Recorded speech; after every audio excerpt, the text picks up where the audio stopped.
한낮인데 손님이 한 명도 없습니다. 지금 경기도 신도시 곳곳에서 들려오는 자영업자들의 하소연입니다. 겉으로 보기에는 수만 세대가 들어선 대규모 신도시입니다. 아파트는 계속 올라가고 인구도 늘어나고 있습니다. 그런데 이상한 일이 벌어지고 있습니다. 사람은 많은데 가게는 비어 있습니다. 상가에는 임대 문에 현수막이 붙어 있고 점심시간인데도 카페와 음식점에는 손님이 거의 없습니다. 최근 동탄 신도시를 둘러본 현장에서도 비슷한 모습이 확인됐습니다. 끝없이 이어지는 아파트 단지와 달리 상가 건물 곳곳은 한산했습니다. 일부 상가는 통째로 공실 상태였고 영업 중인 가게들도 손님을 찾아보기 어려웠습니다. 상인들은 입을 모아 같은 이야기를 했습니다. 주민들은 많지만 낮에는 아무도 없다는 것입니다. 왜 이런 일이 벌어지고 있을까요? 답은 서울 출퇴근에 있습니다. 동탄을 비롯한 수도권 신도시 상당수는 서울 직장인들의 거주지 역할을 하고 있습니다. 아침 일찍 집을 나와 서울로 출근하고 밤늦게 돌아오는 생활이 반복됩니다. 결국 동네에서 소비할 시간이 사라지는 것입니다.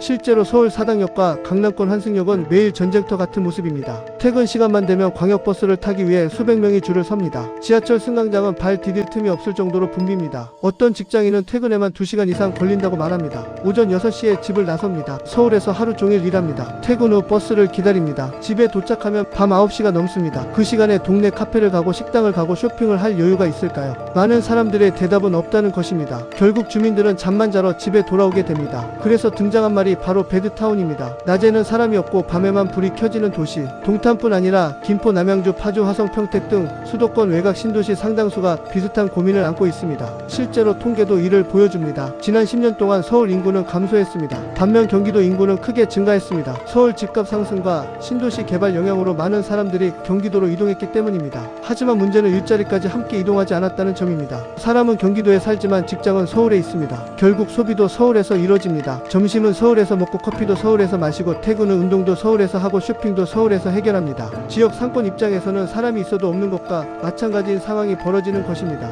이 때문에 이번 지방선거에서도 교통 문제가 핵심 이슈로 떠올랐습니다. GTX 확대, 광역버스 증편, 환승 체계 개선, 각 후보들은 앞다퉈 교통 공약을 내놓고 있습니다. 주민 입장에서는 당연히 반가운 이야기입니다. 출퇴근 시간이 줄어들면 삶의 질이 개선될 수 있기 때문입니다. 하루 왕복 4시간 걸리던 출퇴근이 2시간으로 줄어든다면 삶은 완전히 달라질 수 있습니다. 하지만 여기서 예상치 못한 경고가 나옵니다. 전문가들은 교통이 좋아질수록 오히려 지역 상권이 더 어려워질 수 있다고 말합니다. 이른바 빨대효과입니다. 서울 접근성이 높아질수록 사람과 돈이 서울로 더 빨려 들어갈 수 있다는 것입니다. 예전에는 멀어서 동네에서 해결했던 소비도 이제는 서울에서 해결하게 된다는 이야기입니다. 실제로 일부 지역에서는 GTX 개통 이후 서울 소비 비중이 높아졌다는 분석도 나오고 있습니다. 결국 교통 문제 해결만으로는 지역 경제를 살릴 수 없다는 뜻입니다. 그렇다면 해답은 무엇일까요? 전문가들은 지역 안에서 일하고 소비하고 즐길 수 있는 구조를 만들어야 한다고 말합니다. 단순히 서울로 빨리 가는 도시가 아니라 서울에 가지 않아도 되는 도시를 만들어야 한다는 것입니다. 좋은 일자리가 필요합니다. 기업이 들어와야 합니다. 지역만의 특화 산업이 필요합니다. 문화시설과 쇼핑시설도 함께 갖춰져야 합니다. 그래야 주민들이 지역 안에서 시간을 보내고 소비를 할 수 있습니다. 실제로 세계적으로 성공한 신도시들을 살펴보면 단순 주거 기능만 가진 곳은 많지 않습니다. 주거와 일자리 그리고 문화와 소비가 함께 순환하는 구조를 갖추고 있습니다. 반면 잠만 자는 도시가 되면 시간이 갈수록 상권은 약해지고 지역 경제도 활력을 잃게 됩니다. 온라인에서도 의견은 엇갈리고 있습니다. 교통부터 해결해야 한다는 의견이 있는 반면 결국 일자리가 없으면 아무 의미 없다는 의견도 많습니다. 서울 출근하려고 경기도에 사는 것이 현실이라는 반응도 있고 잠만 자는 도시가 되어가는 것이 가장 큰 문제라는 지적도 나옵니다. 사실 두 의견 모두 틀린 말은 아닙니다. 교통도 중요하고 일자리도 중요합니다. 하지만 더 중요한 것은 균형입니다. 서울과 연결되는 교통망을 강화하면서